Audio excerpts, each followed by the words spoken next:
Welcome to Channel 18 News. I'm Jim Rogers.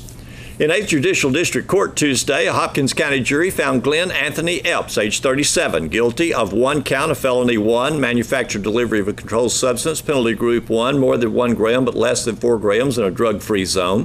One count of felony 3, manufactured delivery of a controlled substance, penalty group 1, less than 1 gram in a drug-free zone. And one count of felony 2, manufactured delivery of a controlled substance, penalty group 1, more than 1 gram but less than 4 grams.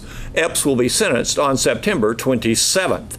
Epps and his wife were arrested at Child Protective Services office in Sulphur Springs in December of 2016 regarding 2 felony warrants for injury to a child. Those charges are yet to come before the court. Epps was involved in the lengthy investigation by the Special Crimes Unit and CPS agents regarding the sale and use of cocaine from the residence on 525 South Locust Street in Sulphur Springs.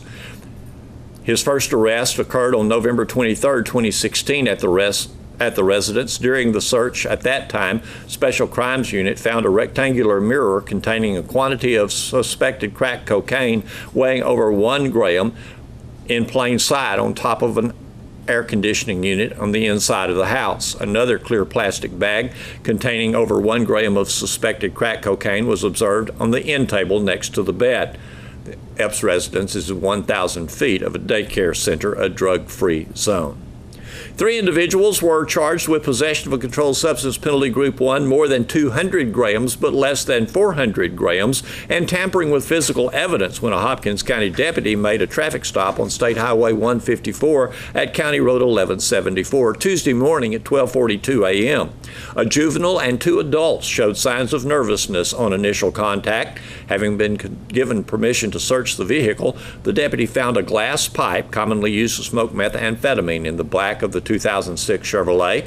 In the center console, in a can, was a plastic bag that contained suspected methamphetamine. Toby Sean Meeks, age 37, of Canton, and Munsell Jamal Calhoun, age 28, of Winsboro, are in Hopkins County Jail. The juvenile was sent to Gregg County to be held. Don Sapal resigned as a member of the Sulphur Springs School Board Monday night during their August regular session. His resignation ended almost 12 years of service on the board. His resignation was motivated by the desire of his wife to re-enter the teaching profession. One cannot serve on the board when a family member is hired as a teacher. Appointed to Sapal's place on the board is Carrie Wright, who was present and sworn in Monday night. Wright has previously served on the Sulphur Springs School Board. In other action, the board approved the student handbooks that add a provision for anonymous bully reporting using a link on the school website, new language addressing authorized and unauthorized persons on campus, allowing business, civic, and youth groups up to 10 minutes to address students, middle and elementary school policy regarding promotion and retention, and high school no pass, no play, allowing students in honors classes and advanced classes exempted by the states to meet a baseline local requirement of 60 in those cases, was also noted. Dress code, hairstyle, and facial hair standards will now be based on decisions made by principals. Facial hair for high school males is now allowed as long as it is well-groomed and a neat beard. Hairstyles cannot have a distracting or unusual design. Inappropriate dress will not be allowed. Principals will determine what is acceptable or unacceptable based on common sense and community standards. Students in extracurricular activities can be held to a higher standard than other students, according to Assistant Superintendent Josh Williams. Other items addressed were the employee handbook, student code of conduct, teacher appraisal and calendar for appraisals, and legal policies that have been updated. Faculty visitor meal price increase was also announced. Price for breakfast for adults, $2.25. For lunch, $3.75.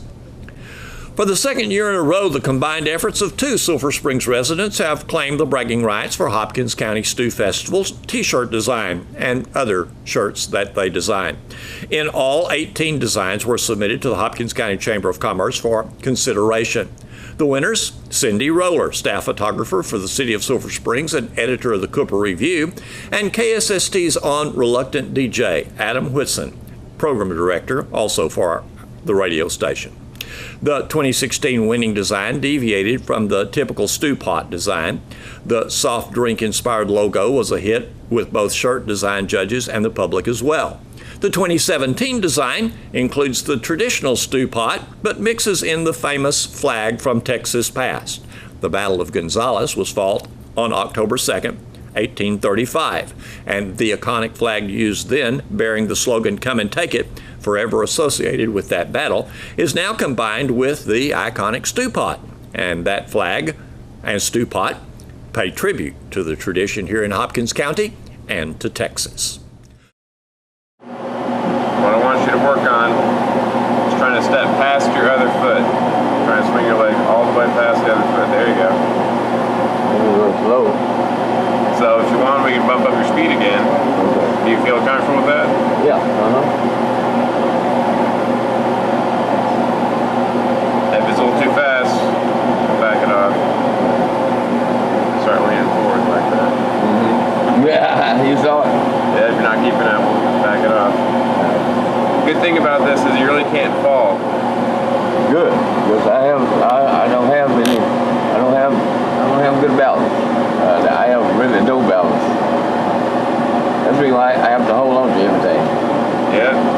Let's keep working on swing your leg forward so your foot gets past the other foot. Hopkins County Healthcare Foundation recently fulfilled their donation to Christus Mother Frances Hospital in Sulphur Springs. The chairs for the 2016-2017 Lights of Life campaign, Cher and Sam Sevier, led the campaign to gross over $350,000. Among those items purchased, an Alter G anti-gravity treadmill for physical medicine department. My name's Seth Jones. And what do you do here? I'm a physical therapist. Okay. How did we come about this treadmill? Well, how did we get it? we were really lucky. The foundation was able to raise all the money to purchase the treadmill.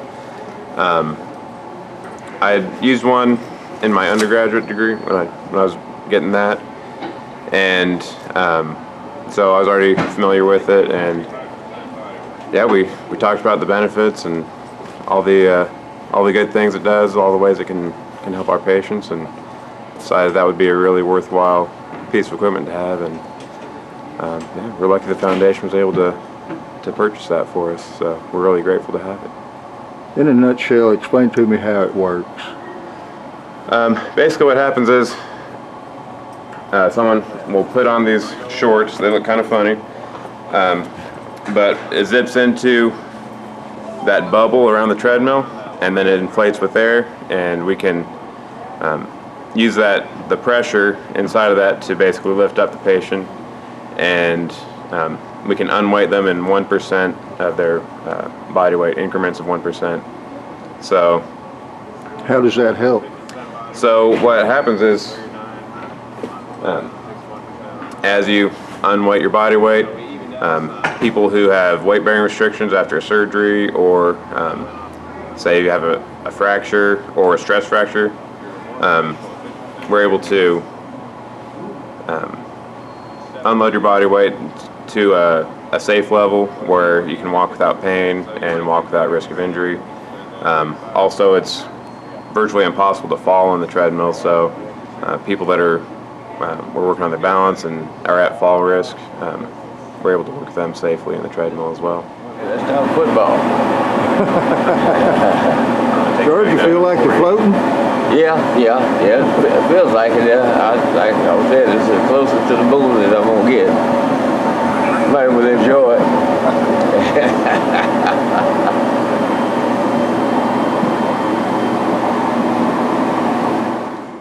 So you see a big benefit to this? Big benefit. You know, we thought we would use it a lot, but we've used it even more than we thought we would when we got it. So that treadmill stays busy most of the day, every day. It's a great piece of equipment. George, you tired? No. I was about what I get to weight-wise. How far did I go down? 50? Most of the time you're in the 40% of your body weight range. 50%, yeah. But you walked about 4 times as far as we've ever seen you walk. Yeah. Well, I'm And you're less tired. Yeah, I am. That's the big thing about it. I'm less tired. I'm trying to get to the point where I can get to my seat. That's right. Get to your seat where, George? At the Wildcat football stadium.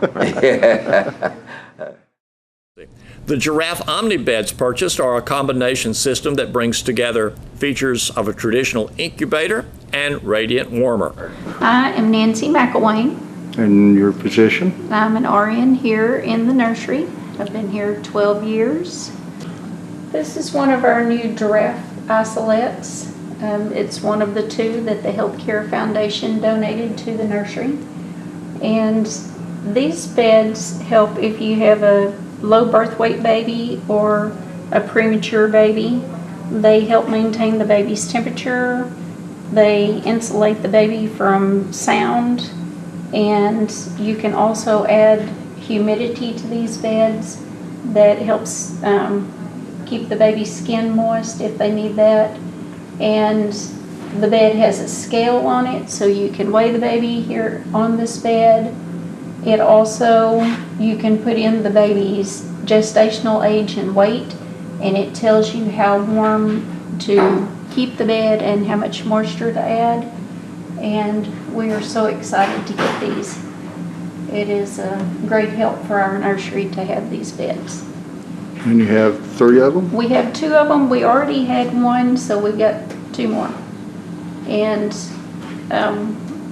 one reason we're so excited to get these beds is by August of 2018, all nurseries in Texas have to be designated a level by the state. And we are going for a level 2. And that will legally let us keep babies here that are under 35 weeks. So it's real important that we have incubators to keep those babies in. Why do they call this a giraffe bed? Well, let me show you.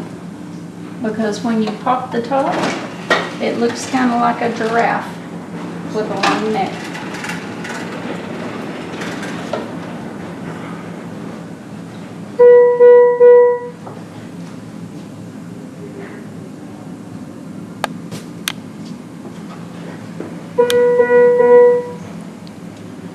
One more thing about these that I didn't mention is, see how this is a traditional radiant warmer?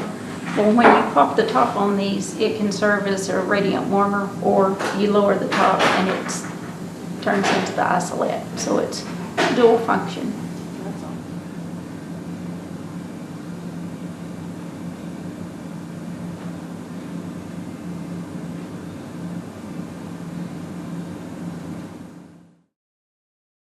Well, the summer ends with a back-to-school bash and splash at Wesley United Methodist Church this coming Saturday from 3 to 6 p.m. for preschoolers through high schoolers. And there's a hot dog supper. You're invited.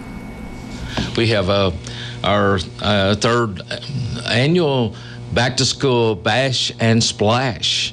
We really added splash this year.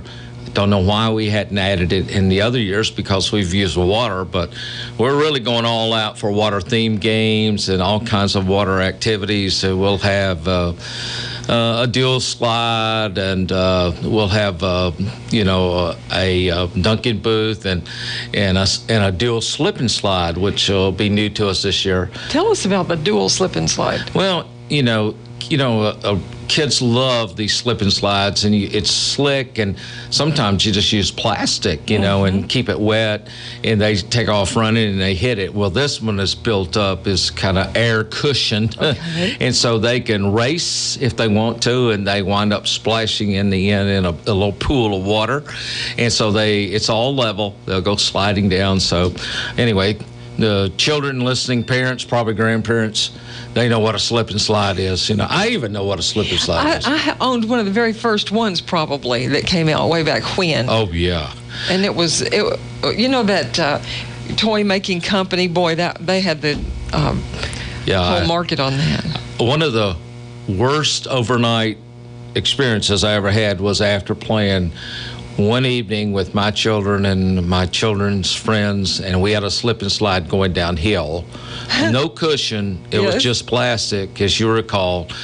and my ribs and my stomach muscles, I still feel the pain. So yeah, this will not hurt like the old-fashioned kind. Let's put it that way. You just used a rake to try to get the pebbles and little sticks out from under and just went for it. Yeah. If not, your body feels it, that's for sure. Well, what about this double water slide? Yeah, this is going to be a different kind of water slide for us this year. We're going to have steps going up between the slides, which we think will be more exciting, and it'll add to the fun because the children are able to come down, and by the way, we're thinking about preschool through high school age children, lest I forget that. And so as they're coming down, and there are other children or teenagers going up in the middle, so they get to watch it, while they're still participating in it. So we anticipate there'll be a lot of fun and probably a lot of joking and a lot of kidding and things going on, but we're looking forward to this will be a new type of slide for us. Of course, you're going to feed them a little. We are. Children like to eat. And playing in water makes you real hungry. It does. And thirsty. So we'll have plenty of cold water. Again, it's a water-themed party, And we'll have hot dogs and with all the trimmings and chips. And we'll have plenty for folks to eat.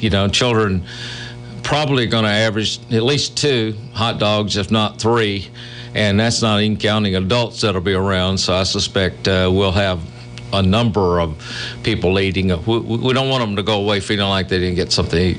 You have timed this during the hottest part of the day this coming Saturday. Yeah.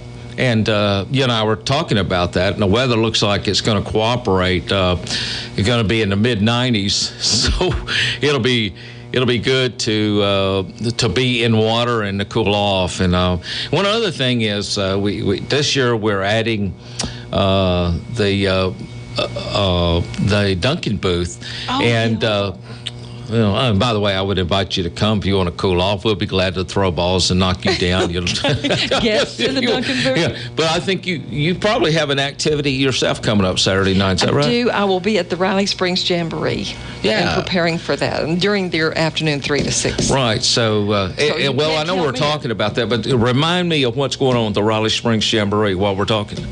Well, it is a country music stage show, or a little Opry type thing. And this particular show, the young ladies, Hannah and Haley, who are sisters, are going to be on the show, and they're preparing for their Josie Awards in Nashville next month. Right. And I noticed that. They're, I think, from Winsboro. They are. And they're also, our own Jack Phillips is one of those Josie Award folks, too. That's right. So, 3 of our youngsters going out. We have kind of a connection there, with his grandparents in our church, so we keep up with it, But, and by the way, just let me say, I've thoroughly enjoyed getting acquainted with the Riley Springs Jamboree and have been there 3 or 4 times. And sounds like this would be a nice way to end the day to wind up at Riley Springs Jamboree. Wow, that's a good idea. Yeah, so you can come and cool off, get wet, go home and get dressed, and then come and join us. But you're certainly welcome. Parents are welcome. Grandparents, we'd love to have anyone, and especially, children and the preschool through high school children and youth that are in our Wesley area particularly, and that really extends all over the county because we have members, all over Hopkins County. Well, you don't want to miss out on this very last of the summer back to school bash and splash. It's a water party Saturday 3 to 6 at Wesley United Methodist Church, which is at 614 Texas Street. So it's outside, and there'll be plenty of room, plenty of fun. Yes. Wesley is a welcoming church. Well, thank you. Let me say thank you. I think that's right. We are involved in trying to be a part of children's lives in schools with Backpack Buddies and other types of things. We participated with Ken Help's event, which was a back-to-school bash. We could go Friday, and we enjoyed that. We gave away. It showed such a need in our community. It is. And that was a very neat event, and I commend Can't Help on that, and was grateful for the opportunity to be one of the sponsoring groups in the community. And so one of our neighbor churches on Texas Street, St. James Catholic Church, and our church were sponsors. And I think there was a Journey Baptist Church, I think, had a exhibit or some students there. And so, it's something that I hope that Can Help and the community can build on. I think the more we work together, the stronger we are as a community. And when churches come together, I think that's really important. And I hope we'll do that. Yeah, it was really fun. It was a great event. It was outside. It was hot. Inside, it was cool. And it was just a neat event. And I, as a pastor, I'm glad to be part of something supporting community, because I think that's what the church exists for its community. Well, earlier in the summer, as you held your vacation Bible school, my grandchildren in the Metroplex were visiting me that week. Yes. And they went. The older ones went as sort of shepherds helping with the Bible school. And it seemed, to just observing them, that they were so refreshed by seeing a small church that just welcomed anybody to come in and have fun and enjoy. Sure. It marked your church as different to them. Well, thank you. I appreciate you saying that. As one of the pastors in the community, I think that most of our churches are that way, and of course I'm going to brag on my church, our church. No problem with that at all. But hopefully all of our churches, have that kind of spirit when it comes to the children and all. And yes, all of us have our different emphasis, but we had a very, very exciting evening vacation Bible school, and I appreciate you interviewing Marika DeWitt. Marika is a lovely person and contributes so much to Wesley, she and her husband Hendrick, and we are a better church to have them as members, and certainly as Marika as a staff person who works with our children and has given of herself so many years now. There's no way we could even compensate her for that, and we love her. We appreciate that. And she has a real joy that just exudes from her smile. She does. She brightens everyone's life up. She does. Well, and I want to thank also my friend Diane Dixon, a longtime friend, and really from Riley Springs. She went to school in the same building where the Jamboree is held at the community center when she was a girl, and she put together this cute poster and helping with the back to school bash and splash. Diane is one of my favorite people. If I say she keeps me on her toes, I know she's listening, so she does. And she puts a lot of her heart into everything. She's involved in so many things, and especially our United Methodist Women, who do an incredible job, by the way. Group of anywhere as small as 12 to 16 or so. I think they have maybe 20 members. But I'm amazed at the number of things that they do and events that they participate in. But yes, Diane is a Riley Springer. I guess she is, yes. And you have so many in your community, in your congregation, that help within the community. Yes, we do. And that, again, makes us a stronger church, because I know that.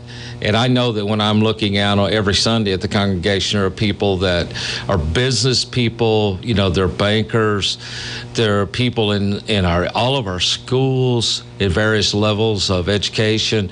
They're doing many things. They're skilled laborers doing all kinds of work, be they electricians or whatever it may be.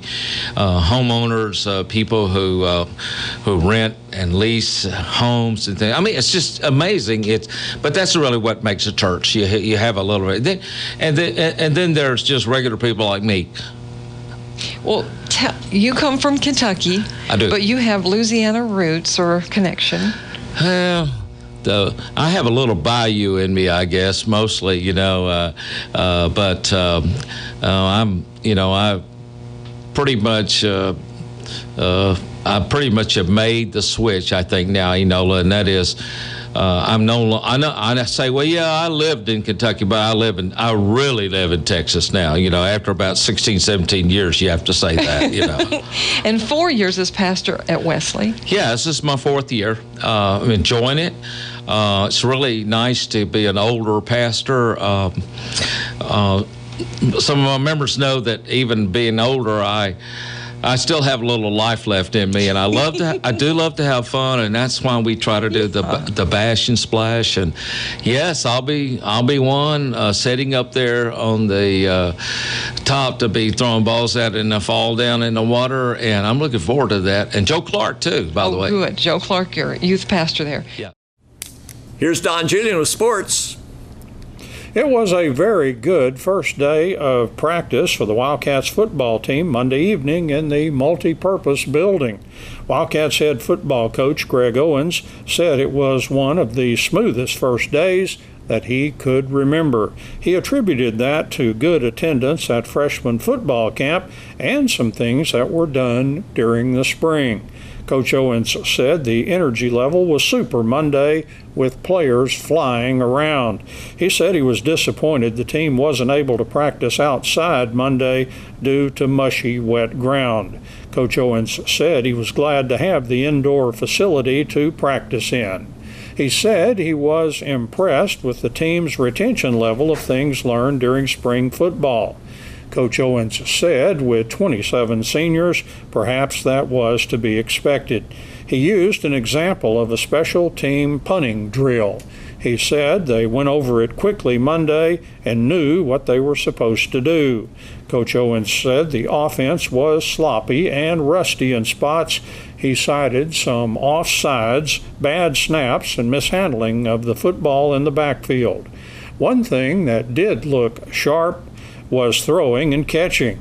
Quarterback Ryan Humphreys had a good night, hitting several long passes, and receiver Simeon Taylor continued to catch everything thrown his way.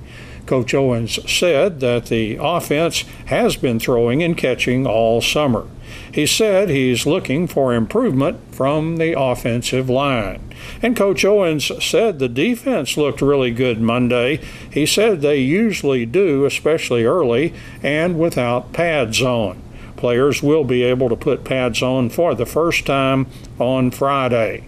Concerning conditioning on the first day, Coach Owens said several athletes had to take gasser test after a 2.5-hour practice Monday because they missed out on the EDGE summer conditioning program. Again, all in all, Coach Owens called it a really good first day. Thanks for watching Channel 18 News. Have a great evening.